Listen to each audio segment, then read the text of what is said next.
Alors là, aujourd'hui, on est le 26 mai pour la marée populaire à Paris. Et je suis Laurence Lyonnais en forme délocalisation,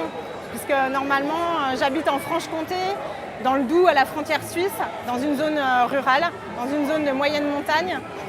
complètement en prise avec les problèmes de déménagement du territoire, de manque de services publics, d'accès au transport, puisque moi j'habite dans une commune qui est la plus petite gare TGV de France. On a cette chance-là, on est desservi par le train. Si demain la SNCF est privatisée et que c'est la rentabilité sur un trajet de 2h45 qui nous relie à Paris qui prime, eh bien on n'aura probablement plus de gare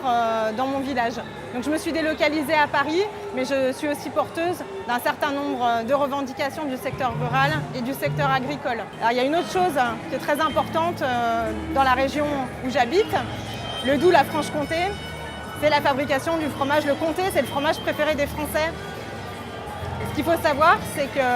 si le comté est si bon aujourd'hui, c'est parce qu'il fait l'objet d'une production en zone AOP, en zone d'appellation d'origine protégée, avec une organisation de producteurs en petites coopératives qui structurent leur filière et qui la maîtrisent de A à Z. Cette organisation-là, elle leur permet de limiter leur production pour se garantir des prix et pour garantir aussi une qualité de leur fromage, pour ne pas tomber dans un productivisme ou une agriculture intensive sans limite. Pour obtenir ce droit à contingenter leur production, à se garantir des revenus décents et aussi à produire de qualité, un fromage de qualité dans leur terroir, eh bien,